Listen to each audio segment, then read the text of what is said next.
Police വന്നിട്ടേ ഉള്ളൂ 5 gram collect ചെയ്യാൻ കിട്ടിയില്ല അതറിയോ. പിന്നെ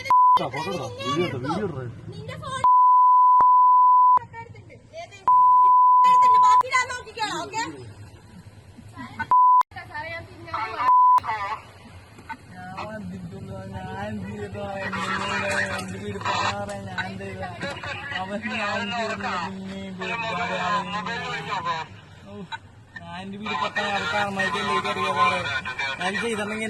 യുവാക്കളെ എങ്ങനെയാണ് ലഹരി മരുന്ന് കാർന്ന് തിന്നുന്നത് എന്നുള്ളതിൻ്റെ ഒരു നേർക്കാഴ്ച തന്നെയാണ് നിങ്ങൾ ഇപ്പോൾ കണ്ട ഈ ദൃശ്യങ്ങൾ. ഇന്ന് പുലർച്ചെ പാലാരിവട്ടം പോലീസ് സ്റ്റേഷന് സമീപം സംസ്കാര ജംഗ്ഷനിലാണ് ഇത്തരത്തിലൊരു സംഭവം നടക്കുന്നത്. യുവതിയും യുവാവും ഇവിടെ കത്തി കാണിച്ച് നാട്ടുകാരെയൊക്കെ ഭീഷണിപ്പെടുത്തുന്നു, വഴിയാത്രക്കാരെയൊക്കെ ബുദ്ധിമുട്ടിപ്പിക്കുന്നു എന്ന തരത്തിലൊരു കോള് 112ലേക്ക് ലഭിക്കുന്നു.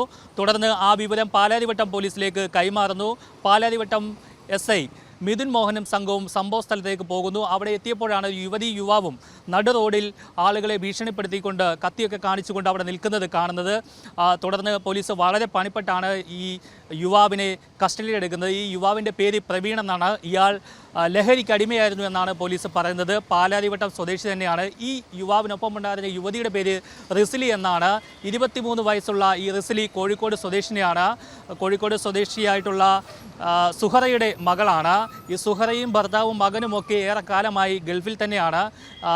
പക്ഷേ ഈ പെൺകുട്ടി മാത്രം ഗൾഫിലേക്ക് പോയില്ല. പെൺകുട്ടി ഇവിടെ എന്തോ ആവശ്യം പഠിക്കുവാനായിട്ട് എറണാകുളത്ത് എത്തിയതാണ്.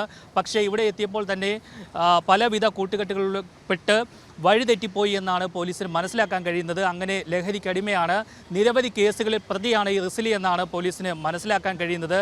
അതായത് കഴിഞ്ഞ ദിവസം പോലീസ് അവിടെ എത്തി ഈ പെൺകുട്ടിയെ കസ്റ്റഡി എടുക്കാൻ ശ്രമിച്ചപ്പോൾ വനിതാ പോലീസ് ഇല്ലായിരുന്നു. അതുകൊണ്ട് പിന്നീട് കൂടുതൽ വനിതാ പോലീസുമായി എത്തിയിട്ടാണ് റിസ്ലിയെ കസ്റ്റഡി എടുക്കുന്നത്. അപ്പോഴാണ് ഈ കൂടുതൽ വിവരങ്ങൾ അറിയുന്നത്.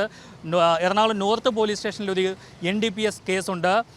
കൂടാതെ പാലാരിവട്ടം പോലീസ് സ്റ്റേഷൻ തന്നെ കഴിഞ്ഞ 2024 ഡിസംബർ മാസത്തിൽ ഒരു കേസ് ഈ പെൺകുട്ടിക്കെതിരെ രജിസ്റ്റർ ചെയ്തിരുന്നു. പെൺകുട്ടി ഒരു ഹോസ്റ്റൽ അടിച്ച് തകർത്തു എന്നായിരുന്നു ആ കേസ്.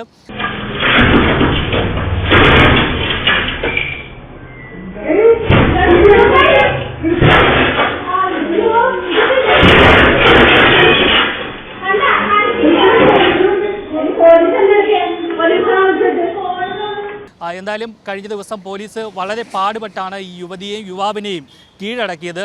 പോലീസ് സ്റ്റേഷനിലെത്തിയിട്ടും ഈ റിസ്ലി ആക്രമണം അഴിച്ചുവിടുകയായിരുന്നു.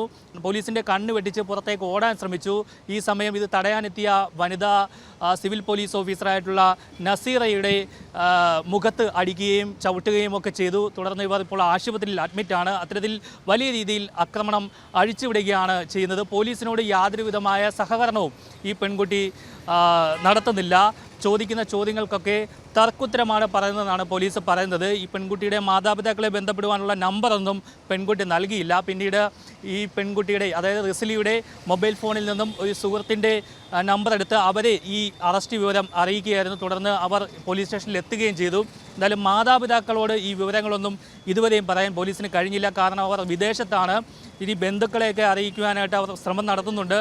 എന്തായാലും പോലീസ് പറയുന്നത് റിസ്ലി അക്രമകാരിയായ ഒരു ലഹരിക്ക് അടിമയായിട്ടുള്ളൊരു പെൺകുട്ടിയാണ്. നിരവധി കേസുകളിൽ ഇവർ പ്രതിയുമാണെന്നാണ് ഇപ്പോൾ പാലാരിവട്ടം പോലീസ് പറയുന്നത്. എന്തായാലും ഇന്ന് ഈ റിസ്ലിയെയും പ്രവീണിനെയും കോടതിയിൽ ഹാജരാക്കുമെന്നാണ് പാലാരിവട്ടം പോലീസ് പറയുന്നത്. എന്തായാലും ലഹരി ഉപയോഗം എത്രത്തോളമാണ് നമ്മുടെ യുവജനങ്ങളെ വഴിതെറ്റിക്കുന്നത്, അല്ലെങ്കിൽ അവരുടെ സ്വഭാവത്തിൽ മാറ്റം വരുത്തുന്നത്, അക്രമ സ്വഭാവത്തിലേക്ക് മാറ്റുന്നത് എന്നതിൻ്റെ ഒരു നേർചിത്രം കൂടിയാണ് ഇത്തരത്തിലുള്ള ഈ ഒരു സംഭവം നമുക്ക് വ്യക്തമാകുന്നത്. എന്തായാലും ലഹരിക്കെതിരെ ഒരുമിച്ച് പോരാടുകയാണ് പോലീസും അതുപോലെ തന്നെ സന്നദ്ധ സംഘടനകളുമെല്ലാം. പക്ഷേ അതിന് ഇതുവരെ ഒരു അറുതി വരുത്തുവാൻ കഴിയുന്നില്ല. അത് എന്തുകൊണ്ടാണ് ഇത് തടയാൻ കഴിയാത്തത് എന്ന് നമ്മൾ ഇനിയും ചിന്തിക്കേണ്ടിയിരിക്കുന്നു. കൊച്ചിയിൽ നിന്നും R. പിയൂഷ്, മറുനാടൻ TV.